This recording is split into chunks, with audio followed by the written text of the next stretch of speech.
is relative. 18 years can also be a very long time. 18 years can seem like ages if you are consumed with the pain of a bent back and a broken body. It can be a difficult time if you struggle with physical or psychological issues. It can seem an absolute eternity to a mind that is anxious and full of despair. We don't know much about this particular woman.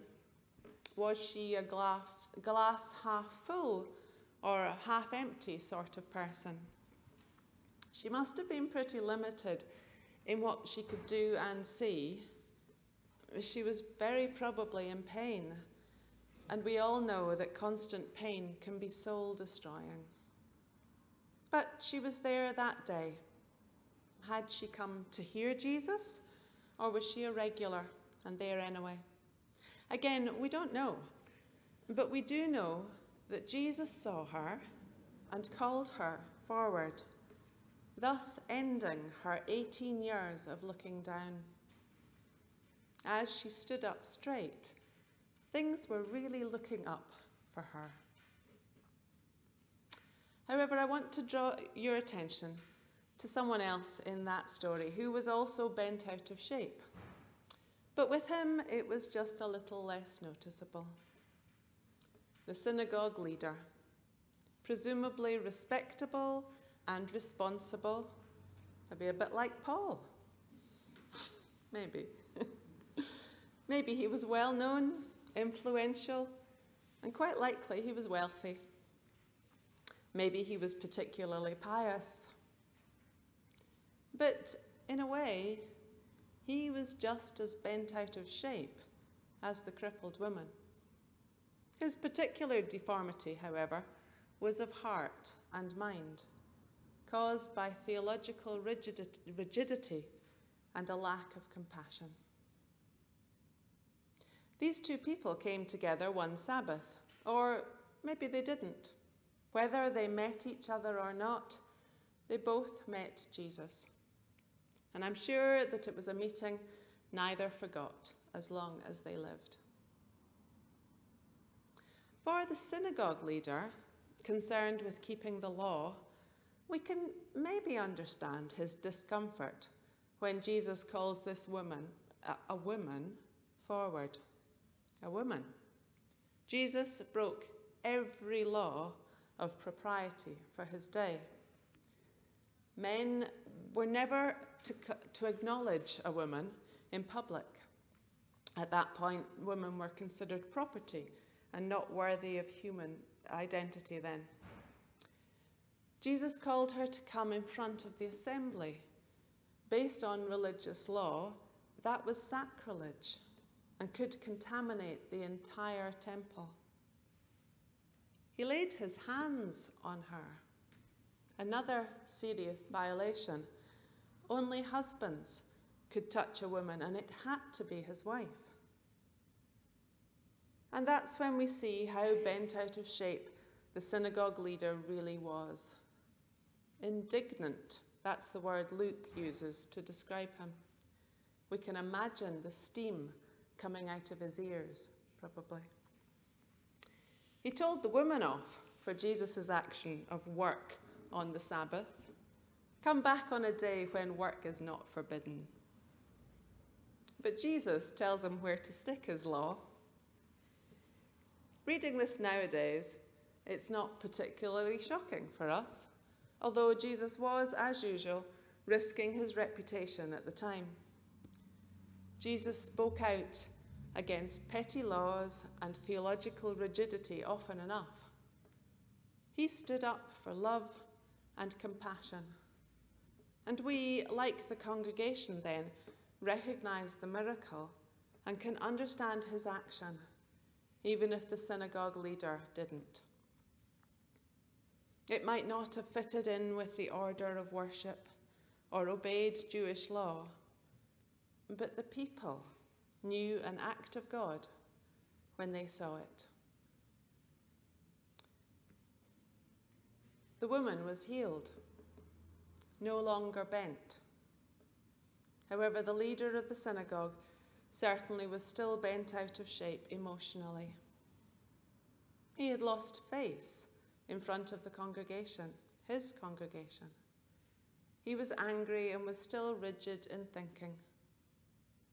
He had lost any sense of wonder and joy at God's power, grace, love, and spontaneity.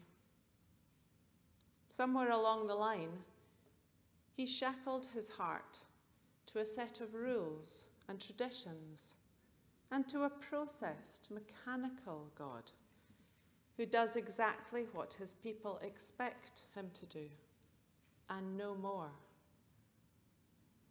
Somehow, that leader made a vocation of defending the dead weight to which he had bound himself.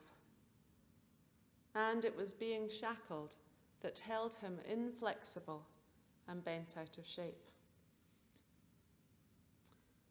There is a parallel for us today, but I'll talk about that after the creed and offertory hymn. There are times in our lives when we too have been bent out of shape. How are you doing now?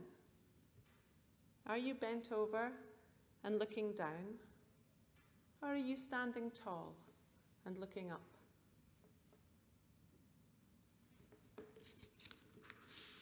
Let's now remind ourselves of the words that Christians have been saying together for centuries. Or there's discord at home.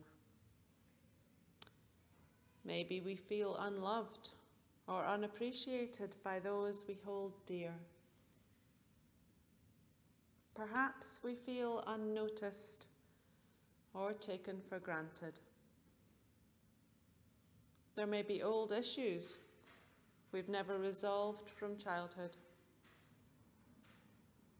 Sometimes our needs are simply not being met, and we don't even know what they are.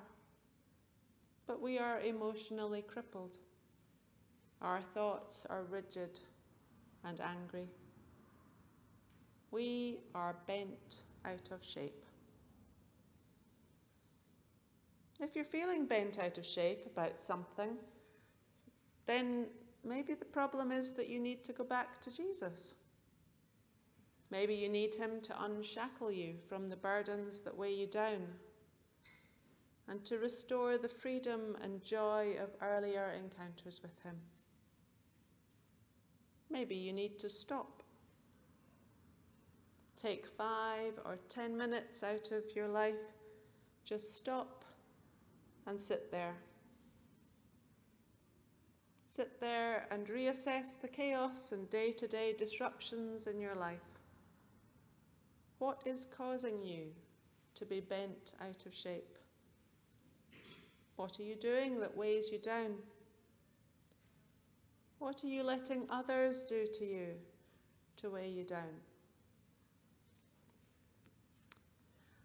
Last week, I watched a TED talk by a psychologist called Amy Cuddy, who suggested that the way we physically hold our bodies can affect the way we think about ourselves. If we act bold, confident, and in control, we can actually become bolder and more confident, even if we don't necessarily believe it. Think about the stance we adopt at the bleakest moments in our lives. Depression and grief equals curling into a ball or weeping on someone's shoulder. We want to appear small because we are sad. Yet, seemingly, it's also true if we can feel sad because we're making ourselves appear small.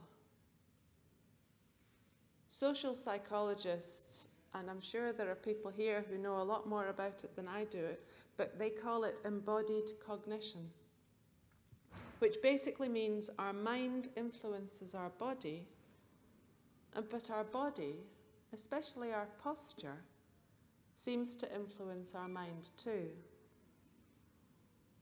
If we constantly look down and slouch, especially over a screen, it makes it easier for negative thoughts to dominate. Sitting upright has the opposite, empowering effect. We can all practice looking up. Try it now. Eyes up, chin up. The shoulders naturally fall back. Your chest opens. You feel stronger.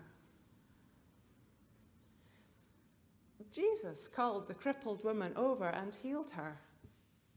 She stood up straight and began praising God. Next time you get bent out of shape, stop and look up. Decide what is really important in your life. Let go of those things that will seem silly and unnecessary next year. Let go of those things that really do not matter.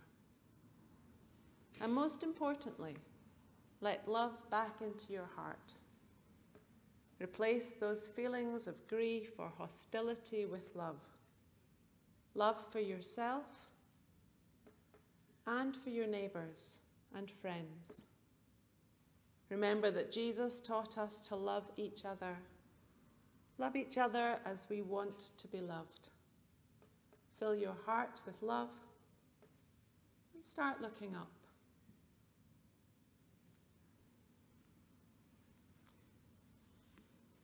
Let us pray